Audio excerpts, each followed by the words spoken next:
Buenas noches, amigos. Gracias por estar con nosotros en otro programa, en otra transmisión. Hoy vamos a estar hablando un poco sobre derecho laboral, ya que este es un tema que me han estado pidiendo mucho, ya que hay muchas personas que tienen consultas y para eso tenemos una persona especializada en el tema, vale la redundancia. Él es el abogado Rogelio Valencia, que nos va a estar acompañando esta noche. Desde ya les pido a todos, por favor, que participen con sus comentarios y sus preguntas para que nuestro invitado lo vaya respondiendo durante la transmisión. Bueno, sin dar más, perder más tiempo, vamos a comenzar con nuestro invitado.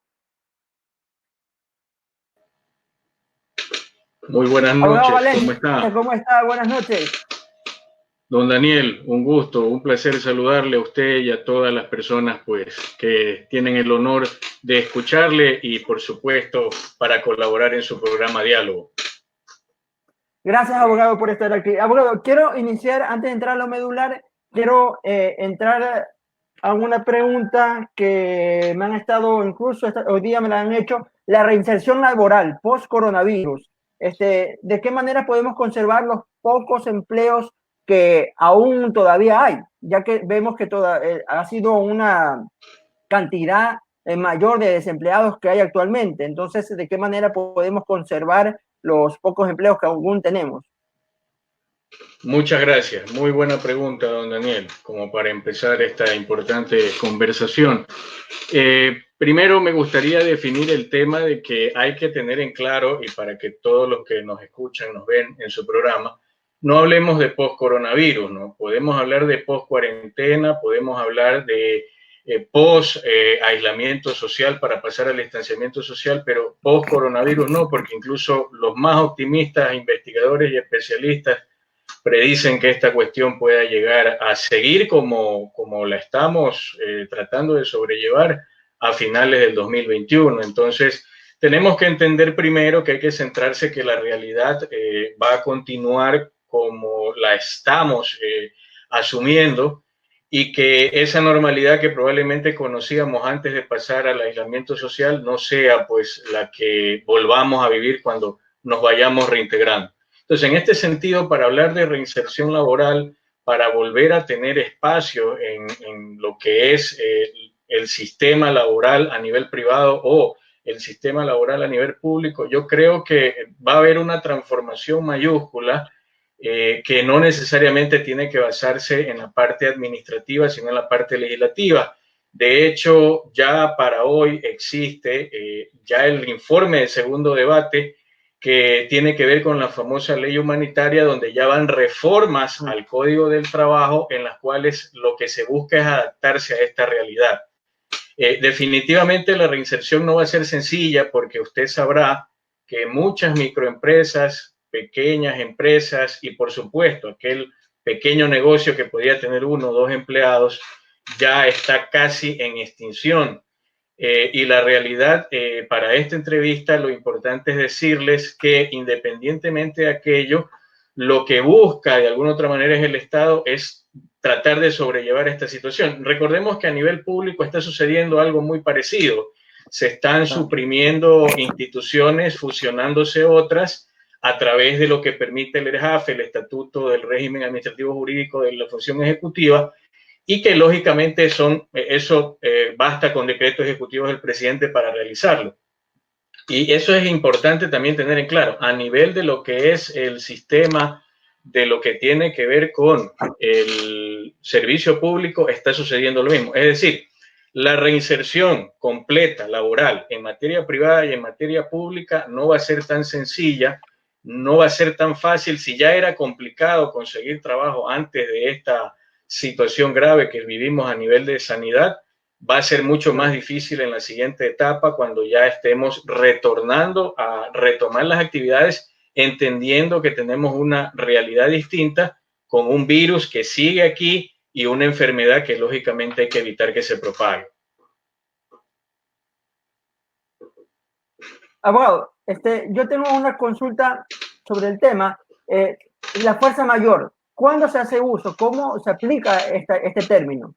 Excelente. Hablamos concretamente de aquel artículo que es el 169, numeral 6, tan mentado durante este tiempo, que incluso ha sido motivo de acuerdo ministerial.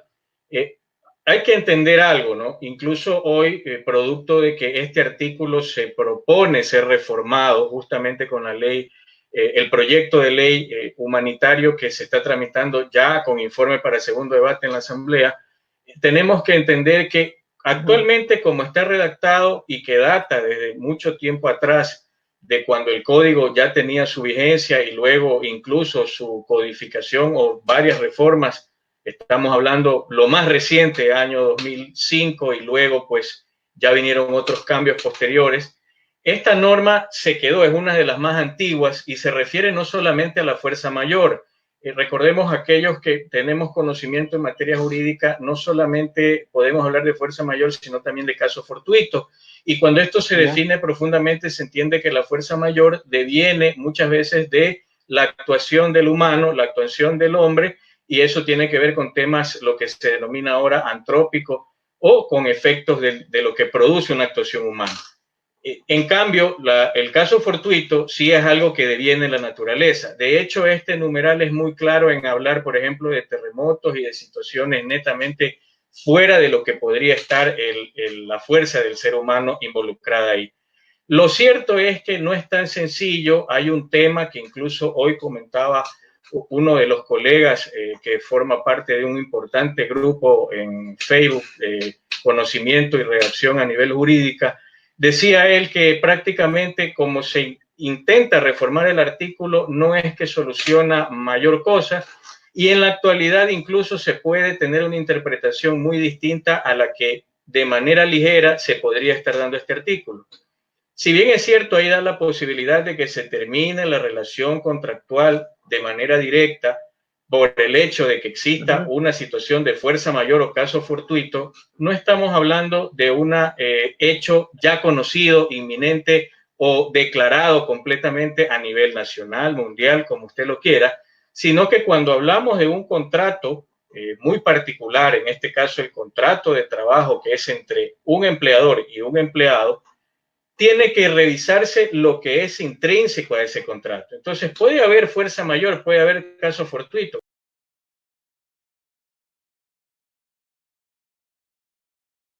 laboral y ya procesal, cuando ya pasa a un tema de andarivel, administrativo o que pueda llegar a judicial, debe ser probado.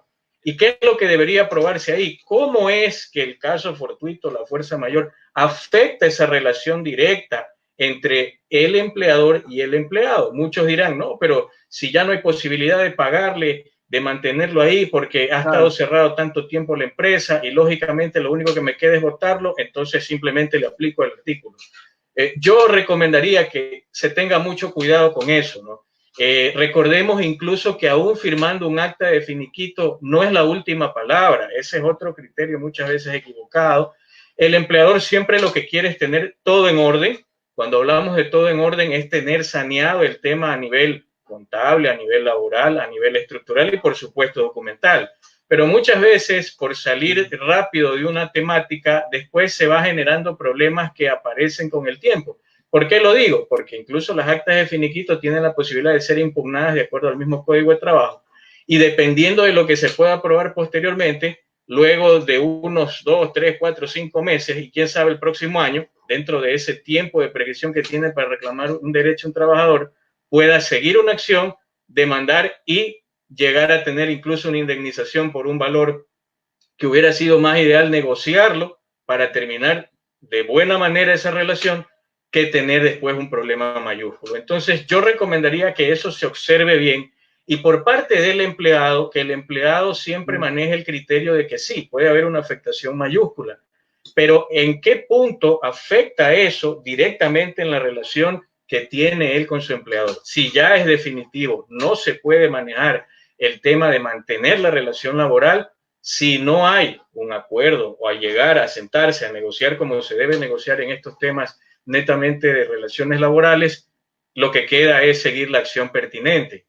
Yo entiendo que a mucha gente la han hecho asustar y la han presionado porque le han dicho yo le aplico el 169.6 y usted se va, así que fírmemelo de acá. Eso también es una medida de presión que no es la recomendable, sin embargo, es la que en la mayoría se está practicando. Muchos de esos casos tienen como respuesta: las personas no quieren saber nada de firmar ningún documento, simplemente terminan dejando el puesto de trabajo, y con este tema tratan, en este caso los empleadores, a través de los servicios que está dando el Ministerio de Trabajo por la página web, de sanear el asunto de la relación laboral de una manera muy superficial. Abogado, y eso va a traer problemas mayúsculos. Yo ahí tengo una consulta. ¿Qué tan legales las renuncias voluntarias? A ver, primeramente tenemos que entender algo.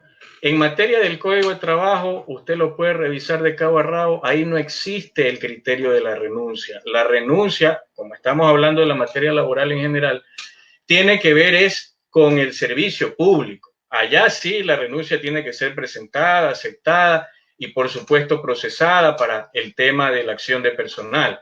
En el caso privado, lo que existe, lo que tiene validez, lo que está sustentado es el acuerdo entre las partes. Eso se refiere al acta finiquito. Entonces, claramente tenemos que entender que mucho se utiliza el tema de la renuncia como para no presionar, o mejor dicho, para que alguien que no quiere continuar trabajando exprese su voluntad, pero todos sabemos que muchas veces, incluso antes de firmar el contrato de trabajo o firmando el contrato de trabajo, se hace firmar estos documentos hasta hojas en blanco, para que la gente después tenga que estar bajo una presión de que ha renunciado y por lo tanto lo único que tiene es que firmar el acta finiquito.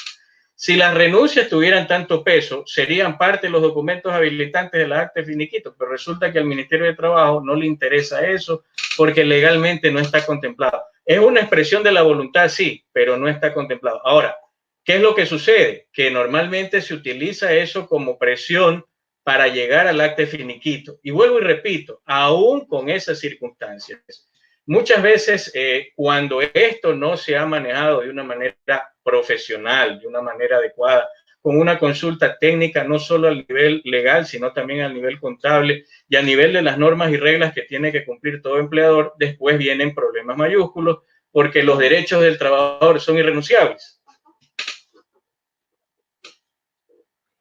Abogado, yo tengo una consulta. En el artículo 410 que pude leer en la tarde del Código del Trabajo, decía algo de que el empleador tiene que garantizar la salud del empleado. En este caso, el empleado tenía que cumplir todos los sistemas de seguridad que pone el empleador.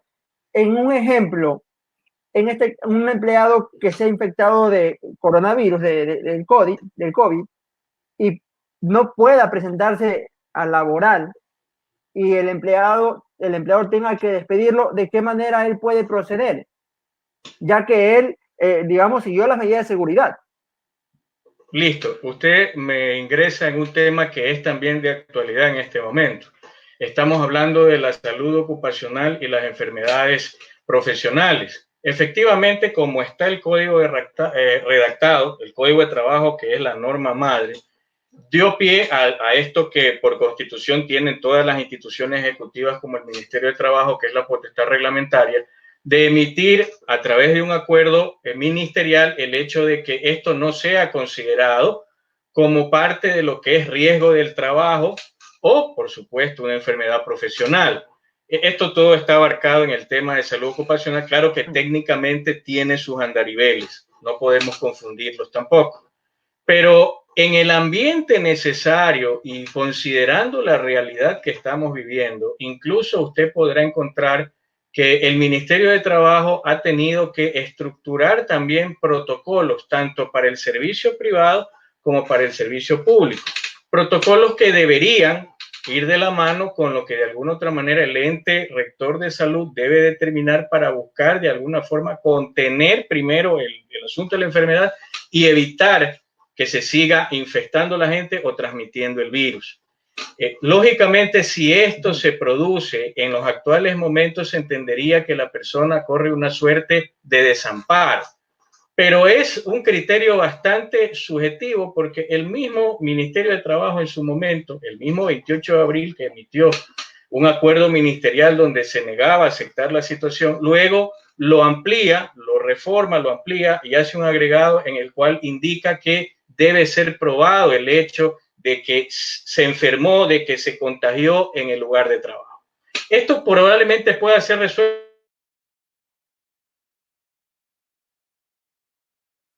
porque también esta ley, este proyecto de ley reformatorio que contiene el asunto de la ley humanitaria, donde va un paquete, ¿no? Va muy parecido a la famosa ley Trole que conocimos en los años 90, también lleva un paquete y un tropel de reformas a toda la legislación, y entre eso está incluido el tema en el Código del Trabajo, el hecho de agregar como parte de aquellas afecciones que pueda tener una persona las deficiencias respiratorias, y estaría considerado el COVID. Entonces, ahí sería lo importante, que dentro de la norma pueda estar esto considerado, ya prácticamente delineado, y de esa manera no quede desamparado el derecho al trabajador, porque en este momento incluso podría ser motivo de alguna acción que supere el tema inmediato legal. Si ya paso lo administrativo, no tengo ninguna respuesta, llego a lo judicial, podría incluso llegar a un tema de materia constitucional, por una sencilla razón. No solamente el Ecuador está regulado por la Constitución vigente que ampara los derechos del trabajador, no solamente por el Código de Trabajo, que también se sustenta en aquello, sino también aquellos acuerdos internacionales a los que se ha sometido al haber suscrito y al haber ratificado. Recordemos que nosotros estamos también bajo el amparo de la Organización Internacional del Trabajo, que es la OIT. Entonces, todas estas cosas tienen que de alguna otra manera cavilarse bien para que los acuerdos ministeriales lleven relación con la protección de los derechos del trabajador, y a su vez las normas, que en este caso tienen que actualizarse, porque acuérdense que el derecho es dinámico y el derecho lo que tiene que hacer es abarcar la realidad. Tiene que ingresarse o tiene que lograrse que se apruebe en segundo debate aquellas propuestas de reforma para el Código de Trabajo que amparen esta situación, porque en el momento actual lo que va a suceder es probablemente que la persona quede totalmente desamparada en cuanto a la atención médica, inclusive de ese empleador, pero eso va a significar violaciones de derechos, porque acuérdense que está intrínseco no solamente el derecho al trabajo, ya estaría intrínseco el derecho a la salud y, por supuesto, el derecho mayúsculo a la vida. ¿Qué pasa si ese trabajador llega a perder la vida por una situación de desamparo? A ese punto quería llegar. O sea, prácticamente, ¿cuál sería la acción que debería tomar en este ejemplo ese empleado? Ya que usted me resume un poco que se podría decir que está prácticamente desamparado, pero ¿qué acciones podría tomar él? Mire, en este momento las acciones que él podría tomar, independientemente es plantear lógicamente el hecho de que si no va a tener la cobertura, él deje claro que a nivel administrativo, a nivel de lo que es el Ministerio de Trabajo, él deje claro que efectivamente él puede comprobar o él tiene la prueba de que fue infectado en el lugar de trabajo o donde lo enviaron desde el lugar de trabajo, porque eso también hay que analizar, ¿no? Recordemos que hay muchos empleados que no están cumpliendo una función en un lugar determinado, sino que son enviados a otro lugar. Entonces, eso también sería importante dejar claro, porque está cumpliendo en ese horario, en ese tiempo, en ese trayecto, está cumpliendo un mandato de su empleador, y esa subordinación lo lleva a que es parte de la relación laboral, y eso tendría que considerarse. Lo otro, si no hay respuesta ahí, pues pasar a lo judicial. Y definitivamente, si usted no tiene respuesta en lo judicial, en este país no se acaba con eso. Habría que buscar las vías a nivel de lo que es hacer amparar el derecho en una acción de protección constitucional, si es lo que corresponde. Ahora, yo dentro de estas necesidades y dentro de estas realidades, incluso recién la Corte el día de hoy ha empezado a retomar actividades. Sabemos que las unidades judiciales están cerradas, que en este caso, por ejemplo, el Ministerio de Trabajo está haciendo atención a nivel virtual, y no es lo mismo que a nivel cercano o por último con distanciamiento social, pero en todo caso lo que quedaría es eso, y lo más óptimo sería en esta vía también buscar llegar a un acuerdo con el empleador, o que el empleador tenga la capacidad suficiente de evitarse un problema posterior y poder cubrir esa necesidad. O sea, yo veo las dos aristas, he tenido la oportunidad en mi ejercicio profesional de estar en esas dos orillas, y lógicamente muchas veces lo que se pretende es líbrese del problema y págueme el honorario y no tiene y olvídese de eso. Eso es lo que suele decirse un abogado asesorando al empleador. Y el abogado que asesora al trabajador dice, vamos a la batalla jurídica, vamos a esa aventura, no sé cuánto tiempo nos demoremos, pero hasta eso no va a recibir un solo centavo. Entonces, en ese sentido, para evitar problemas mayúsculos a largo tiempo, lo ideal en esos casos es que se tenga la sensatez de que se trata de la vida de la persona, se trata de una cuestión incluso humanitaria y que habría que extender la posibilidad de ayudar. Por último, quizás el hecho concreto es que efectivamente no es enfermedad profesional de acuerdo a cómo está actualmente considerado, no es riesgo del trabajo. Está bien, podemos llegarlo a considerar así, pero la realidad es que la persona se contagió o se contaminó o en su defecto fue ampliamente infestada por otro compañero o otra persona que accedió a ese lugar de trabajo, y si eso es probado, si eso es determinado, tranquilamente puede llegar a causar un efecto negativo al empleador y lógicamente con todos los daños colaterales que pueda sobrellevar el hecho de mantener una enfermedad. Porque le digo algo, yo voy a ser infidente, claro, ahora que nadie nos escucha. Yo tuve 14 días de esta afección, yo gracias a Dios me recuperé de este tema con la colaboración, ayuda, válido reconocer, del doctor Edgar Salazar, que usted lo conoce, la doctora María Fernanda Pérez, pero sin embargo 14 días con una fiebre altísima y con problemas que gracias a Dios yo no llegué a los colapsos a nivel respiratorio, pero bastó solamente el tema de la fiebre, dolores de cabeza y musculares para mantener tumbado a una persona 14 días, y recuperarse de eso no es tan sencillo. Entonces es muy probable, claro, que ni siquiera la persona que se infecta pueda resolver su propio problema y va a requerir la ayuda de otro. O sea, en realidad ahí ya mucho tiene que ver también el criterio humanitario. Para quienes nos ha tocado pasar este efecto bastante complejo y grave de lo que es el COVID como tal, lo podemos nosotros aseverar, y realmente tiene que ver mucho ya básicamente con el hecho de respetar el derecho al trabajador, y yo diría en este momento el derecho a la vida. Pero gracias por la inquietud. Bueno, déjeme leer acá, nos saludan, agradecemos a todos los que nos escriben. Luis Fernando Guzmán nos pregunta si el COVID es considerado una enfermedad profesional. Ya lo respondió, dijo que no es considerado actualmente, ¿verdad? Por el Ministerio del Trabajo. No, pero ojo, en el proyecto de reforma que entiendo yo, si no es más tarde mañana, probablemente ya pasará lo más seguro al segundo debate, y ahí está incluida una propuesta de reforma en donde no solamente habla del COVID como tal, recordemos que esta es una de las varias enfermedades de afección respiratoria y se están refiriendo a eso para incluirlo en el Código de Trabajo. A ese punto quería llegar, abogado, cambiando un poquito del tema, entrando al debate que se va a dar en estos días, y más que todo en la ley humanitaria. ¿Qué tanto va a cambiar las leyes laborales? ¿Qué tanto va a hacer esa transición de antes al nuevo, si se aprueba, claro, tal como está toda la ley?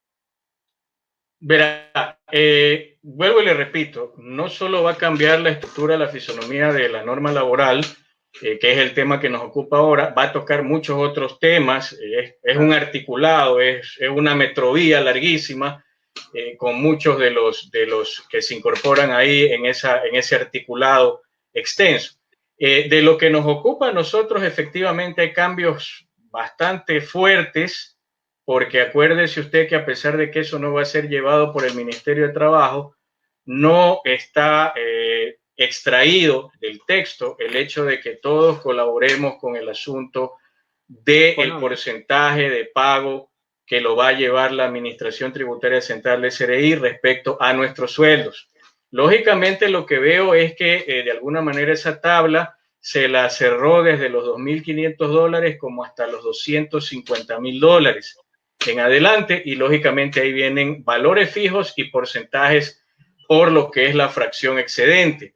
Eso como principal, porque eso va a ser un efecto fortísimo tanto al servidor público como al servidor privado, o mejor expresado, al servidor público como al empleado privado, porque definitivamente es lo que se dice en el argot popular, nos meten la mano al bolsillo y vamos a tener que colaborar. Lógicamente, abogado, le pregunto, ¿va a haber más recortes con toda esta aplicación de la ley, con toda esta reducción o impuesto? Porque al final lo que lo quiera disfrazar va a ser un impuesto. ¿Esto puede generar más desempleo?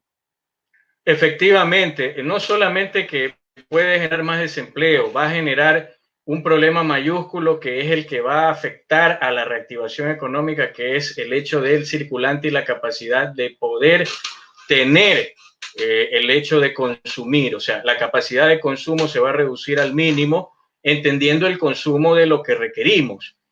Lógicamente, en estos tiempos lo que va a primar es el hecho del ahorro al máximo, en el sentido de que solamente se pueda adquirir o pagar los servicios que realmente nosotros necesitamos. Por un lado, se podría decir que, bueno, eso normalmente es parte de la estructura de las finanzas personales y las finanzas familiares y que se evidencian en algo ya mucho más macro.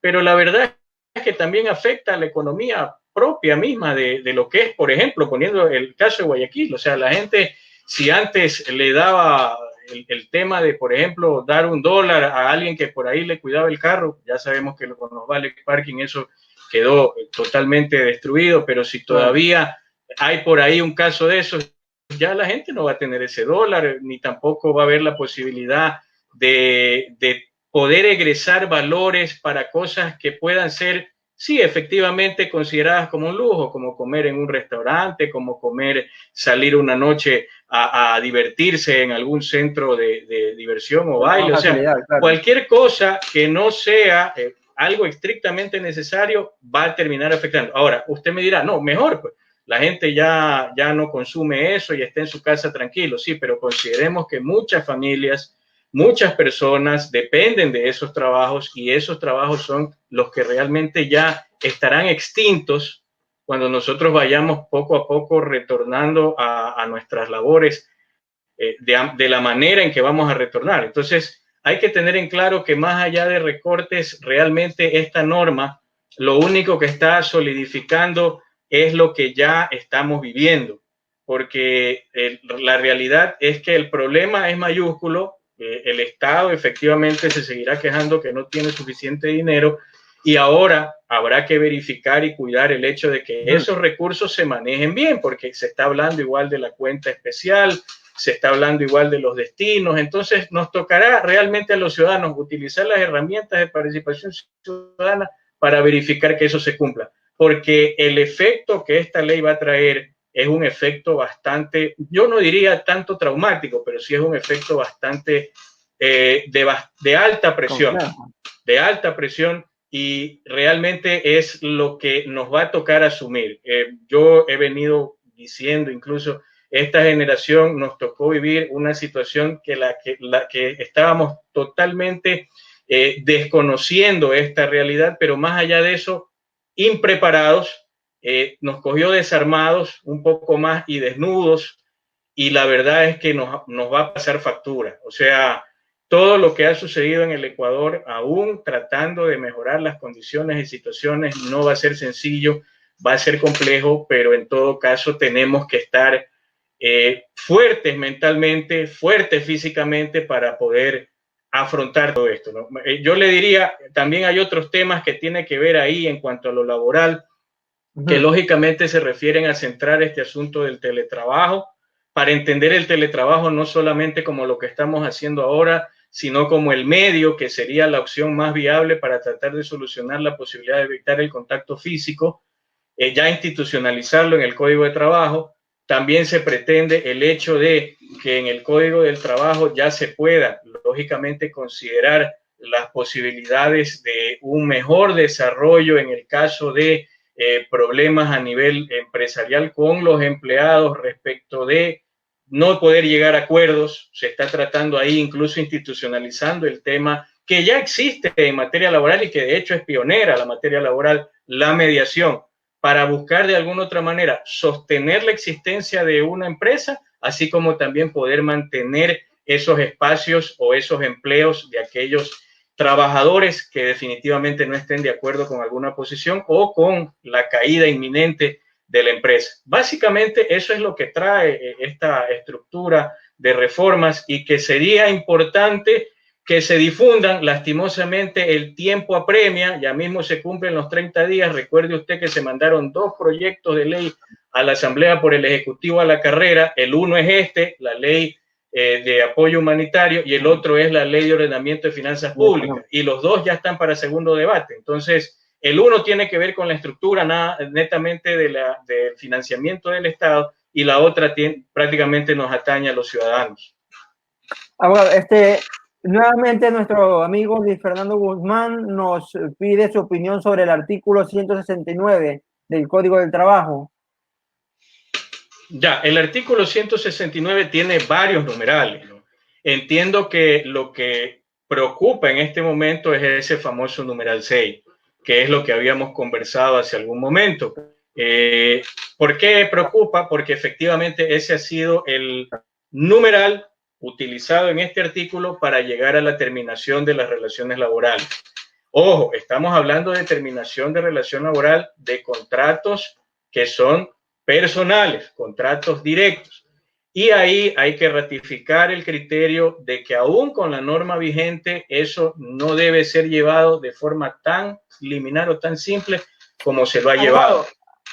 Abogado, hubo un problemita con el internet, no sé si me puedo... Sí, yo sí le escucho, ya retomó. Porque nos paramos por el internet. Ah, ya, perfecto. Bien, decía que el artículo 169, numeral 6 del Código de Trabajo, aún como está vigente, es un artículo que no se lo puede llevar a una interpretación de una manera taxativa como se pretende para terminar la relación laboral del contrato individual. Recordemos que al ser contrato individual tiene características propias de esa contratación y tiene mucho que ver la relación directa de ese empleado con ese empleador. Si estas situaciones de caso fortuito, fuerza mayor, realmente afectan a la relación de ese contrato individual, entonces si eso se prueba, si eso se determina, tiene asidero la terminación de la relación laboral. No es tan sencillo. Recordemos que la misma Constitución y el Código de Trabajo engloban y estructuran y se soportan en el hecho de que los derechos del trabajador son principales. Parece que se ha ido nuestro entrevistador. Bien, yo quiero manifestar en esta oportunidad que se me presenta, si es que me están escuchando y me están viendo, que efectivamente tomemos esta situación como lo es, una situación grave, compleja, difícil, que primeramente de una manera mental nosotros podamos sacar fuerzas de flaqueza y a entender y atender que nos debe interesar saber lo que se viene. Efectivamente, ya en este momento, luego de algún tiempo de vivir esta circunstancia y situación, probablemente ya nos estemos adaptando, pero es importante que cuando ya volvamos a intentar retomar nuestras actividades dentro de eso que podríamos o haber llamado normalidad, que no va a ser igual, definitivamente nosotros estemos mucho más preparados. Probablemente no sea tan fácil decir fortalecidos, no sé hasta qué punto podamos estar fortalecidos si la situación va a ser bastante compleja, pero sí mucho más preparados, para que no nos vuelva a pasar lo que nos sucedió, ¿no? Que nos coja totalmente desarmados. Bueno, hubo un problema con internet, se me cortó una parte, pero sí se escuchó parte de lo que explicó. No sé si puede hacer un pequeño resumen en ese tema y no me quiero extender mucho porque hay un problema con el internet, pero antes de hacer ese resumen también quisiera que me ayude con una pregunta. Hace pocos días el presidente ya oficializó en decreto la reducción de su sueldo, ¿verdad? Esto implica que los demás funcionarios también van a hacer la reducción de su sueldo. ¿De qué manera esto va a afectar a los GATS? Ya que sabemos que hay una ley en la que indica que nadie puede ganar más que el presidente. ¿Cómo va a afectar esta reducción de los sueldos en la función pública? Después de lo que usted nos dé el resumen del artículo 169. Listo. Empiezo con el artículo 169 otra vez. Listo. Bien, vuelvo a repetir. El artículo 169 se refiere en varios de sus numerales a la terminación del contrato individual del trabajo. Efectivamente, ahí habla de la fuerza mayor o el caso fortuito, pero debemos entender y atender que es muy concreto, muy definitivo a que se habla del contrato individual de trabajo. El hecho de una situación generalizada no significa que esa interpretación o la utilización de ese artículo tenga que ser taxativa.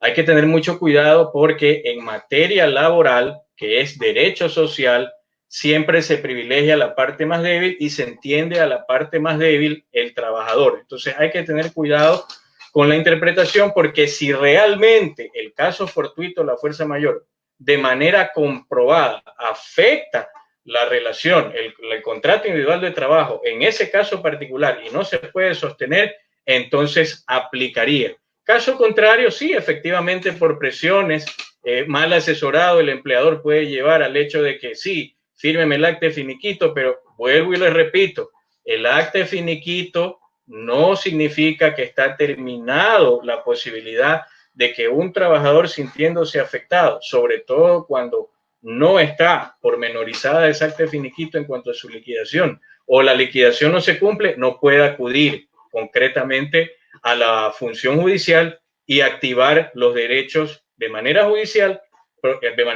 y procesal, activar los derechos a que tiene posibilidad de acceder. Ahora lo del segundo punto que le preguntaba, abogado. Listo, muy buena pregunta. Yo justamente el día de hoy pude revisar tanto el decreto que salió el día 8 de marzo, si no me equivoco es el 1041, y efectivamente tenemos otro decreto que fue publicado el día de hoy. Y usted se va a encontrar con una novedad. Efectivamente, el presidente de la República, dentro de sus atribuciones y de acuerdo a lo que la Constitución le permite y el estatuto del régimen jurídico de la función ejecutiva le da como posibilidad de actuación, él redujo ya el 50% de su remuneración como la presidenta de la República, vicepresidencia de la República y los ministros. Recordemos que el primer decreto tenía eso como parte de su articulado, muy corto, y el día de hoy se emite ya el decreto que se entiende es el que va a permitir la funcionabilidad de este 1041, sin temor a equivocarme. Más resulta que usted se va a encontrar con la novedad de que ahí se hace una aclaración y se dice que efectivamente lo que se refiere el decreto del 8 de mayo, este del 11 de mayo, que fue, entiendo, suscrito hoy y publicado hoy a nivel de la página web de la Presidencia de la República, sostiene el hecho de que sí, el 50% de la reducción de los sueldos y salarios, o en este caso de la remuneración del presidente, es concretamente para el presidente, el vicepresidente y los ministros, porque hay normativa en materia de derecho público que no se puede romper ni desbaratar de golpe. Hay normativa que puede emitir el presidente de la República y hay otra normativa que se regula de acuerdo a la LOCEP. Eso es materia de la función legislativa para poder ser reformada y cambiada. Entonces es muy distinto y al hacer la aclaración lo que hace es decir que inclusive los funcionarios, el resto de funcionarios de la función ejecutiva tendrán que regirse a la reducción pertinente conforme a las realidades y dentro de los marcos legales que le permite la norma. Lo cierto es que reducción va a haber, pero no es que puede venir de un tajo y mandar la reducción. Si ya el presidente de la República se reduce el 50%, entonces dar a entender que de ahí baja hasta el último funcionario de lo que es la función ejecutiva o de la función pública en general. No funciona así.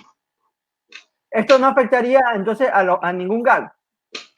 Los GAC, por ejemplo, para llegar a ese criterio, tienen que manejar por el tema del mismo COTAD, que es el Código Orgánico de Autonomía Territorial y Descentralización, tienen que llegar a una definición propia. Y cada gobierno autónomo descentralizado, hablando de los provinciales y hablando de los cantonales o metropolitanos, tendrá que definir a través de su administración general si corresponde, porque recordemos que también hay un problema grave que no se ha hecho difusión pública. Los recursos de los GAP están también afectados gravemente y sí es muy posible que eso también refiera a que va a tener que mermar, en este caso, remuneración, sea de alcaldes, concejales u otros funcionarios.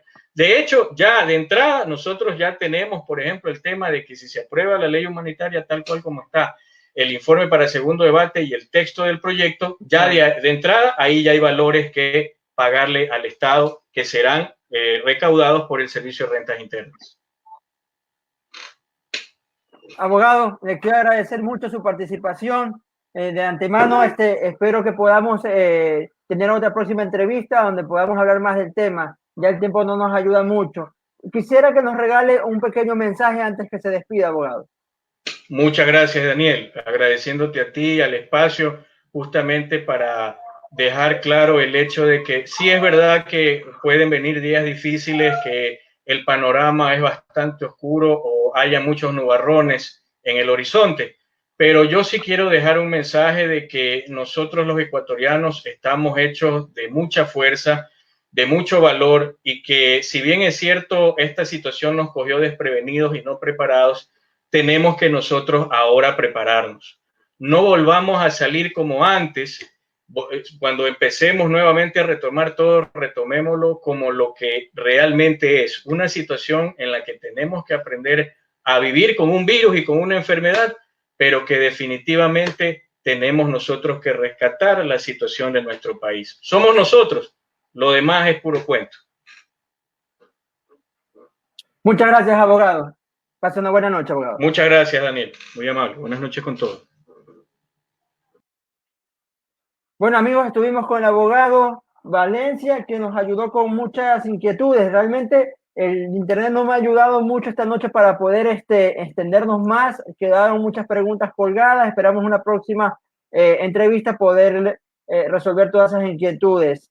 El día de mañana estaremos conectando en otra entrevista. De antemano les agradezco a todos por su participación. Pasen buena noche. Como siempre les digo, la verdad es libertad y la información es poder, así que preparémonos, amigos. Pasen buena noche.